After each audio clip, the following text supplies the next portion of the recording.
আমি চ্যালেঞ্জ করলাম আহমদুল্লাহ সাহেব, আমি তাহিরের সাথে আপনি 2 মিনিট টিকবেন না। তাহিরি এত অশিক্ষিত কেউ না, তাহিরি ইস্তাহিরি। এক শায়েক এক কথা বলছে আর এক তাহিরি সেটা নিয়ে লেগে গেছে। এখন ফেসবুক খুলে দেখেন, ও রে বাবা রে, নবী কখন থেকে কি হলো, এই যে আমাদের বাংলাদেশের যুবকেরা মাথা শেষ, নামাজ পড়ে কী হবি রে, তাহিরি একটা কয়, আহমদুল্লাহ একটা কয়, ফের তোকে নামাজ পড়ে কী হবি, এই কথা তো কে হলো, না হুজুর ঠিক নাই কি, তুমি যত বড় আলম হও, তোমার জবান দিয়ে যদি ইসলামে আন্দোলনের কথা না আসে, বাতিলের বিরুদ্ধে হকের পক্ষে কথা না আসে, তোমার একটা আমল আল্লাহর দরবারে কবুল হবে না। জোরে কোন কথা ঠিক না? ডাইরেক্ট যদি বলবার না পারো, আল্লাহ বলেছেন উদউ ইলা সাবিলি রাব্বিকা বিল হিকমা, বদরুশের মতন হিকমতের সাথে কও। জোরে কোন ঠিক না? আমি কি ডাইরেক্ট কই, আমি অ্যাঙ্গেলে মারি। এই মুহূর্তে বাংলাদেশের টপ অফ দ্য কান্ট্রি হলো রাসূলকে নিয়ে, নবীকে নিয়ে, যে আমাদের নবী সাল্লাল্লাহু আলাইহি সাল্লামের শেষ নবী। কোনো সন্দেহ আছে কি ভাই? নাই। এখন প্রশ্ন হলো, নবী কি আগে থেকেই নবী ছিলেন, নাকি নবী আমার 40 বছর বয়স থেকে নবী শুরু হলেন? এই বিতর্ক কিন্তু চতুর্দিকে। বলেন তো, নবী কি 40 বছর থেকে নবী শুরু, 610-এর আগে আমার নবী ছিলেন, নাকি 610 থেকে নবী শুরু হয়েছে? বলেন তো। আপনারা কিন্তু দুই দল হয়ে গেছেন অলরেডি।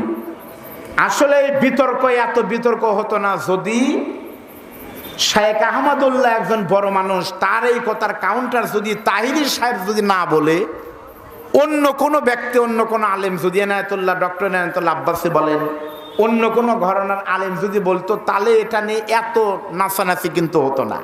হয়েছে কিন্তু মূলত তার কারণে। প্রিয় ভাইরা, নবীকে নিয়ে বিতর্ক আমরা কেন করব? নবীকে আল্লাহ তাআলা যা দিয়েছেন পৃথিবীর কোনো মানুষকে তা দেননি, দিতেও পারে না। ঠিক না ঠিক বলেন? নবীর শান এবং মান ভিন্ন জিনিস। সেটা কি? হাদিস শরীফের ভিতরে আছে, পৃথিবী যখন শুরু হয়েছে, আদম আলাইহিস সালামের আগে থেকেই কিন্তু আমার নবীকে আল্লাহ তাআলা নবী করবেন, পৃথিবীতে একজন মহান ব্যক্তি আসবেন, এই ঘোষণা কিন্তু আল্লাহর আগেও ছিল। জোরে বলেন ঠিক না ঠিক? প্রত্যেকটা নবীকে আল্লাহ বলেছেন তোমাদের নবী আসবে, মুহাম্মদুর রাসূলুল্লাহ।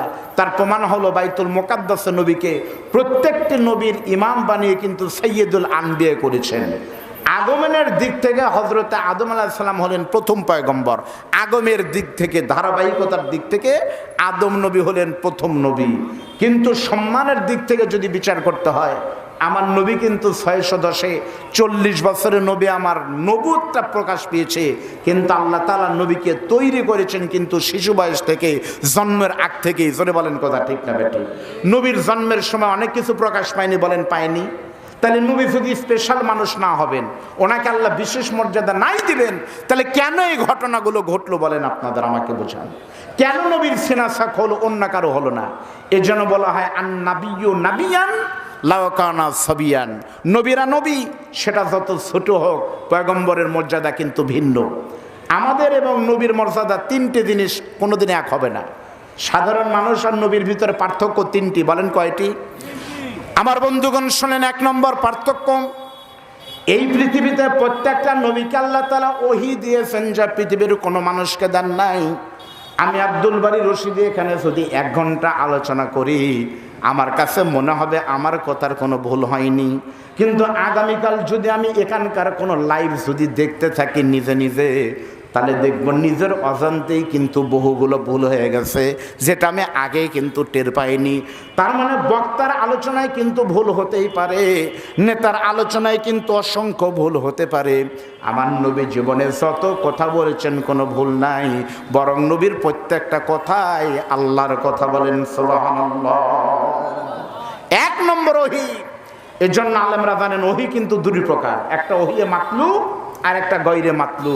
কোরআন হলো মাতলু, আর নবীর প্রত্যেকটা কথাই, 63 বছরের প্রত্যেকটা কথাই হলো গয়রে মাতলু। তাহলে নবী 40 বছরের পর থেকে নবী যদি হয়, তাহলে 1 থেকে 40 পর্যন্ত নবী কি ইসলাম বিরোধী অথবা আবল তাবল কোনো কাজ করছে? নবী আমার ছোট্ট যখন ছিলেন, তখন মক্কা শরীফ নির্মাণের জন্য পাথর বহন করা হচ্ছিল। ছোট্ট নবী, ছোট্ট বাচ্চা, কষ্ট হচ্ছিল যেন তার দাদা অথবা কোনো মুরব্বী তার পরনের লুঙ্গিটা খুলে দিয়েছে, বাবা এটা খুলে ঘাড়ের উপরে লুঙ্গি নিয়ে পাথর বহন করো।